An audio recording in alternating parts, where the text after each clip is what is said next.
The loading supervisor briefs handling highlights to his ground staff before flight arrival. The ramp agents and ground surface equipment should be ready at least 15 minutes prior to the estimated time of aircraft arrival. Ground service equipment includes the ground power unit, cargo lift loader, belt loader, towing tractor, dollies, and other equipment, which should be positioned behind the safety line with parking brakes set. The tires of the jetway must be in the designated box and parked behind the safety line in order to ensure that they are clear of the aircraft engine as it approaches the bay. Adjust the cargo lift loader wing and guides according to aircraft type.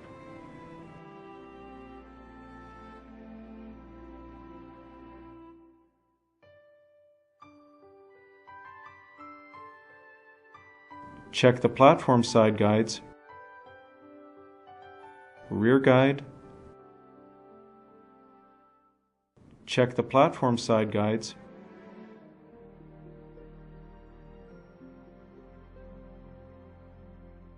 platform operation, and the bridge rear guide are normal. Ensuring normal operation prevents pallets or containers falling from the loader onto the ground.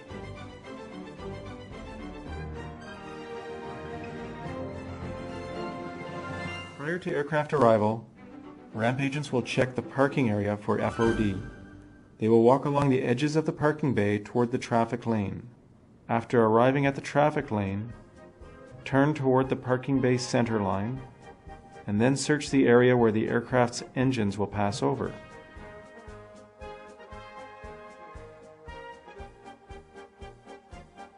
Any FOD must be put into the FOD can. Keeping the parking area FOD free is important as it may be ingested by the engines or pierce the tires. Highlights of ULD serviceability standards. Walk around and inspect the ULD. Check the tightness of the cargo net for each pallet. While facing the longer side of each cargo pallet, pull its net tight to check the net clearance from the cargo.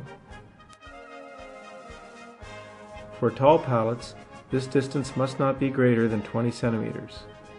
For low pallets, this distance must not be greater than 15 centimeters. This is to prevent falling cargo or tilting cargo pallets from damaging the aircraft's sidewall, which can result from excessively loose cargo nets.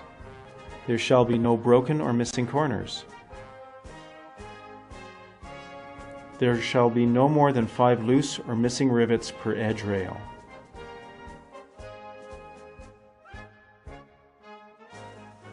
The minimum distance between loose or missing rivets is 50 centimeters. There shall be no loose or missing restraint slot brackets on the PGA or PRA. The length of a cut or the diagonal length of a hole shall not exceed 20 centimeters. There shall be no cuts or holes closer than 5 centimeters from any rivet. Cuts or holes in the fabric should not exceed 10 centimeters in length. Missing fastening latches should be replaced.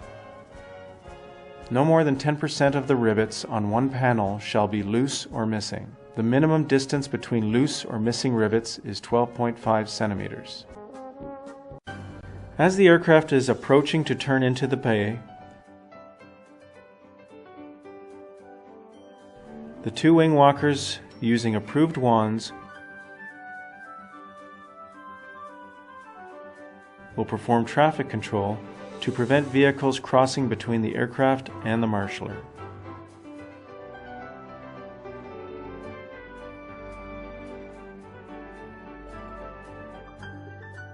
As the marshaller guides the aircraft into the bay,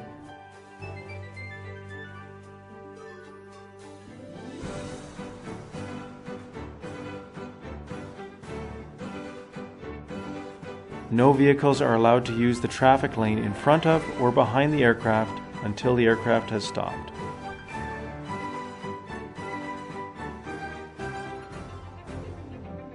After the aircraft has stopped at its parking position, nose gear chocks are put into place first.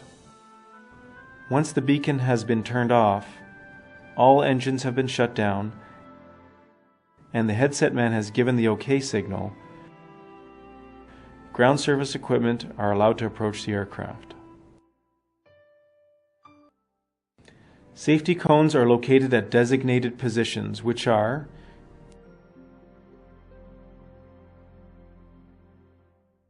in front of the engine,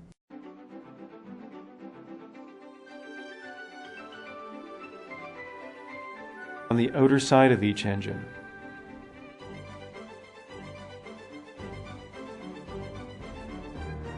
behind each engine,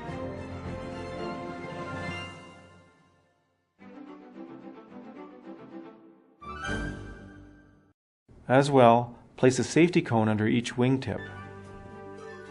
Each engine safety cone is to be a distance of 1 meter from the engine. There must be at least 3 safety cones per engine. Before opening any cargo door, you should check its appearance. If any irregularity is noted, please notify EVA staff immediately. When opening a cargo door, ensure that it will not make contact with any obstacles. As the jetway is approaching the aircraft, the operator should check for any damage nearby the cabin door.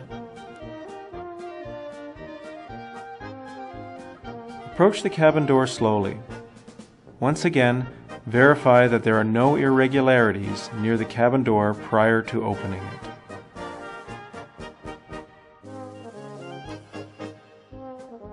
When the belt loader is approaching the aircraft, a guide must be used. Prior to approaching the aircraft, the driver of the belt loader must carry out a brake check when further than 8 meters away from the aircraft. Then approach the aircraft at a walking pace in order to reduce the risk of hitting and damaging the aircraft. Check for any irregularities around the bulk cargo door prior to opening it. When the cargo lift loader is approaching the aircraft, a guide must be used. Prior to approaching the aircraft, the driver of the cargo lift loader must carry out a brake check when further than 8 meters away from the aircraft.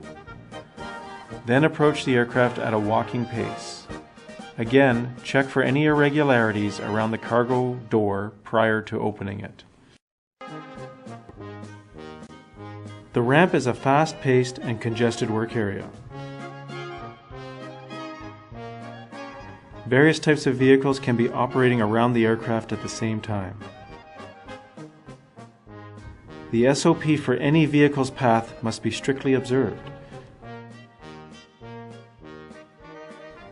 It is prohibited to drive under the wings of the aircraft.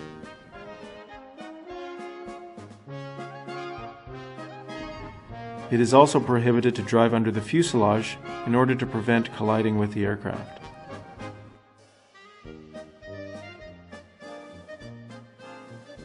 Except for a maintenance or fuel truck, no vehicles are allowed to operate under the wings or fuselage in order to ensure aircraft safety.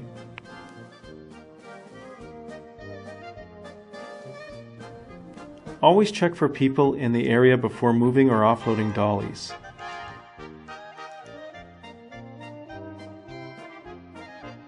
In order to prevent injuries, it is prohibited for a person to walk across dollies.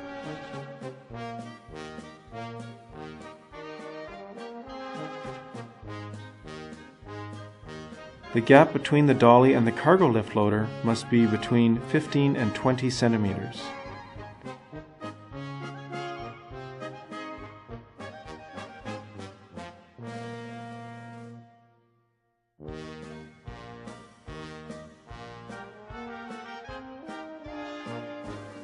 The gap between the dolly and the cargo lift loader must be between 15 and 20 centimeters.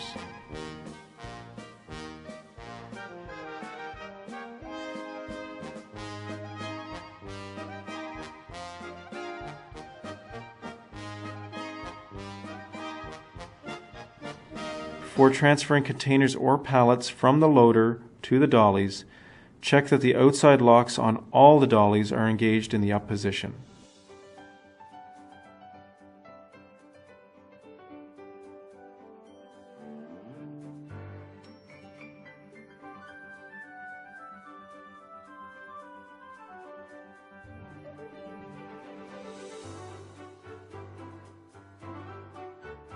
After each container is loaded on the dolly, make sure that the locks on the other side are up. Prior to driving away, once again ensure that all dolly locks are engaged. Ground staff must not cross the path of a towing tractor.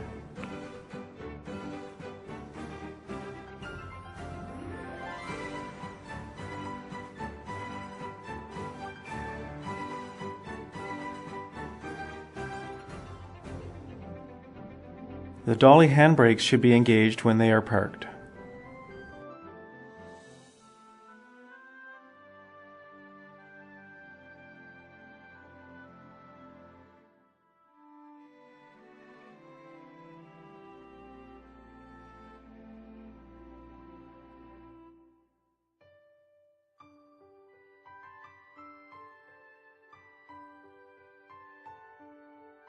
When leaving the belt loader unattended, the operator should lower the conveyor belt and turn off the engine.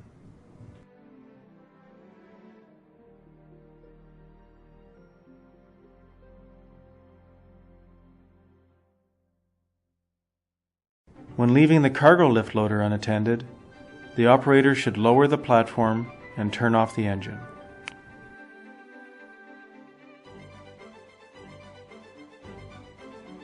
Before loading the aircraft, lower all the cargo locks to avoid damaging them during the loading process. The ULD number on the loading instruction form must match the actual loading position on the aircraft. If the ULD is loaded in a different position on the aircraft, the load controller must be notified immediately. This is to prevent an incorrect cargo loading position, which could lead to aircraft center of gravity deviation and thus compromise aircraft safety. Once a pallet or container is loaded into position, lift the cargo locks and make sure they are securely engaged.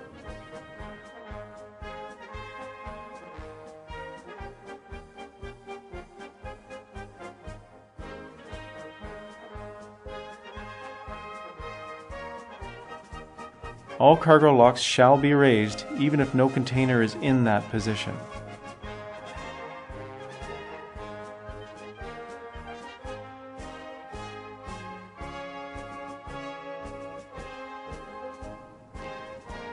When loading is complete, make sure all door cargo locks are up and then take a photo for reference.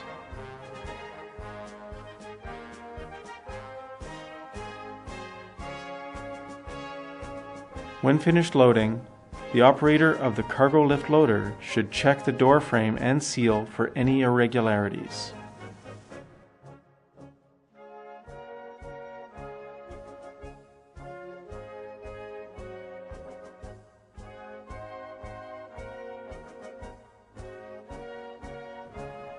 After this check is complete, lower the platform and close the cargo door.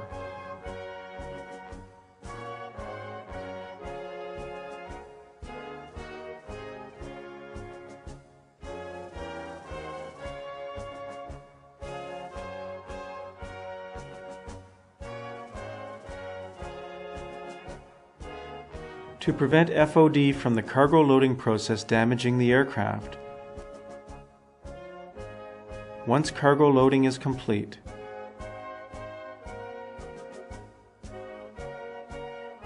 the ground handling agents will conduct another FOD check to ensure flight safety. To ensure that the wing walker can communicate with the tractor driver in a timely manner, certain communication signals should be used.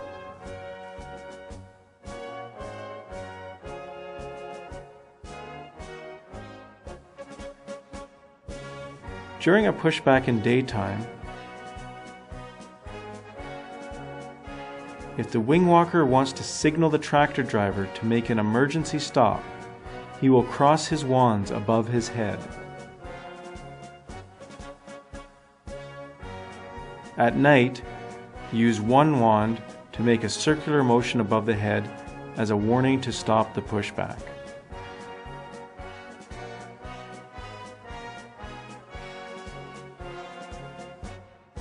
When all loading is complete and all cargo doors are closed, the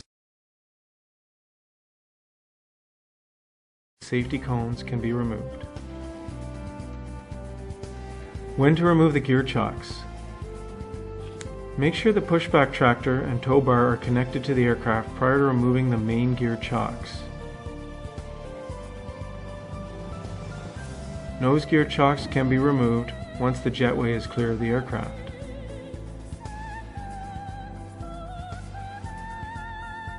After the jetway has been removed, the following should be checked. Check the cabin door area and make sure the door is properly closed with its handle correctly stowed. Check for any irregularities in the cabin door area, such as scratches or collision damage.